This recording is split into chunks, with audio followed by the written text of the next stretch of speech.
Haunted library, Kolkata. स्वादिष्ट बंगाली मिठाई और उतनी ही मीठी बोली का शहर। वैसे तो कलकत्ता कई चीजों के लिए मशहूर है, पर वहां एक ऐसी जगह है जिसको इंडिया की सबसे हॉन्टेड जगहों में से एक माना जाता है, कोलकाता की नेशनल लाइब्रेरी। और इस लाइब्रेरी के अंदर ऐसी एंशिएंट और रेयर बुक्स का भंडार है जो शायद कहीं और नहीं मिलेंगी। इसीलिए ये लाइब्रेरी स्टूडेंट्स के बीच बहुत फेमस है। पर किताबों के अलावा यहाँ कुछ और भी है, कुछ ऐसा जो शायद हमारी इंसानी दुनिया के परे है। कुछ साल पहले इस लाइब्रेरी में एक नया सिक्योरिटी गार्ड पोस्ट हुआ था, वीर बहादुर। वीर पहले भी कई जगहों पर नाइट सिक्योरिटी गार्ड की तरह नौकरी कर चुका था और इसलिए उसे रात की शिफ्ट के लिए नौकरी पर रखा गया था। अक्सर इस लाइब्रेरी की रात की ड्यूटी करने से लोग कतराते थे, क्योंकि लाइब्रेरी के हॉन्टेड होने के कई किस्से लोगों ने सुने हुए थे। लाइब्रेरी के अंदर भटकती आत्माओं को भी देखा था, पर वीर को भूत प्रेत में कोई विश्वास नहीं था। क्योंकि नेशनल लाइब्रेरी बहुत बड़ी थी, इसलिए नाइट ड्यूटी पर अक्सर 2 गार्ड्स होते थे।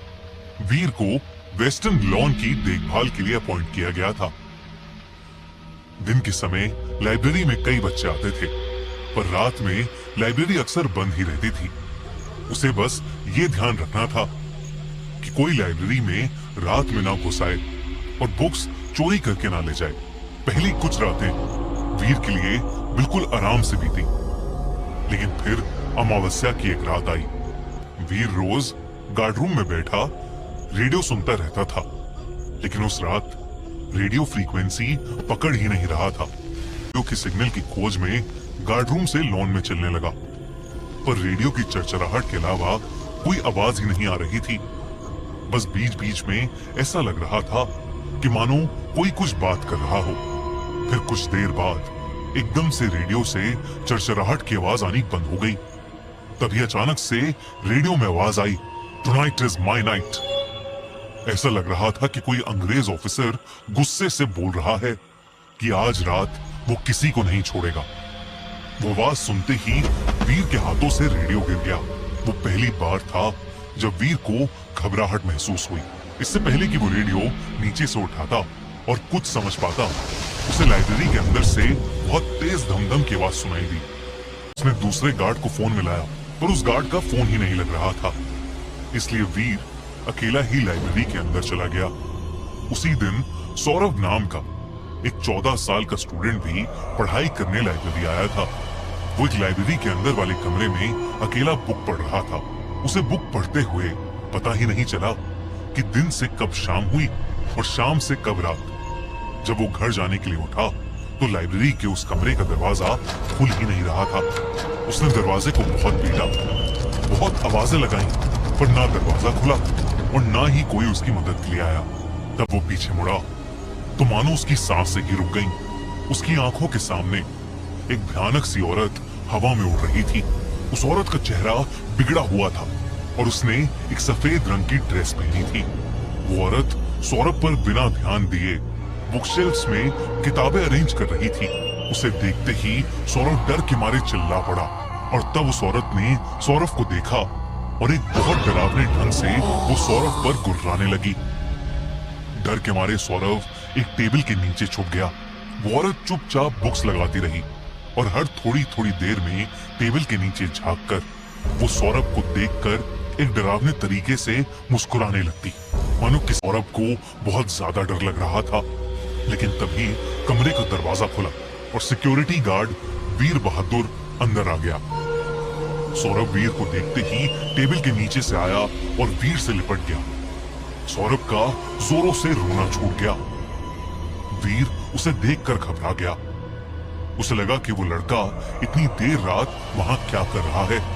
सौरभ ने पूरी घटना वीर को बताई, जिसे सुनकर पहले तो वीर के होश उड़ गए, लेकिन फिर वीर को लगा कि शायद ये सब सौरभ का वहम होगा, क्योंकि अब उस कमरे में उन दोनों को कोई औरत नहीं दिख रही थी।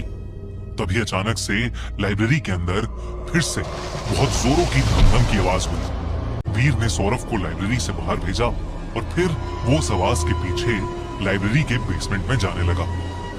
जब वो वहां पहुंचा तो वहां एक कमरा था। उस कमरे का दरवाजा अपने आप खुल गया। वहां उसे किसी आदमी के दर्द में चीखने की आवाज आ रही थी, जैसे कोई उसे बुरी तरह मार रहा है।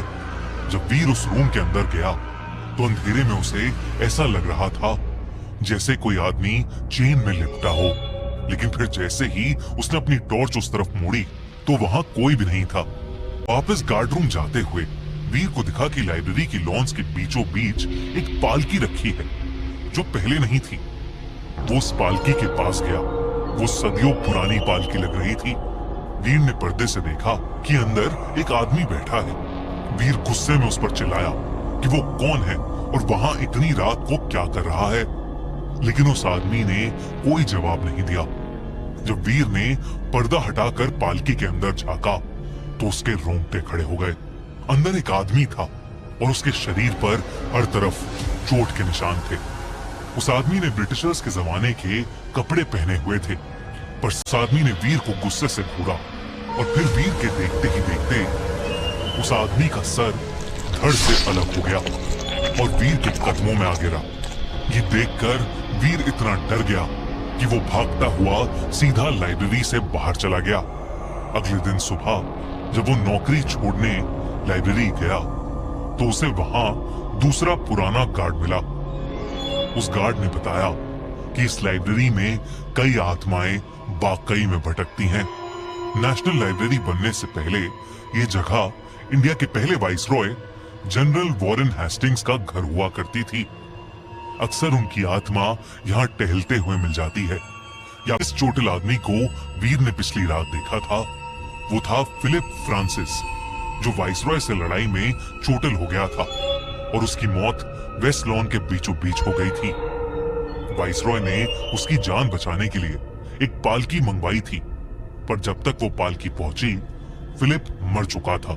तब से हर अमावस्या में फिलिप की आत्मा उस पालकी में वेस्ट लॉन्स में दिखाई देती है। पर बाकी रातों को जो फर्नीचर हिलने की आवाज आती है वो लेडी मेटकैफ की आत्मा की वजह से आती है। माना जाता है कि लेडी मेटकैफ एक लाइब्रेरियन थी और उनको सफाई बहुत पसंद थी, और अगर कोई लाइब्रेरी की किताबों को सही जगह पर नहीं रखता था तो लेडी मेटकैफ उसका जीना हराम कर देती थी। साथ ही उस लाइब्रेरी के बेसमेंट की भी एक कहानी है।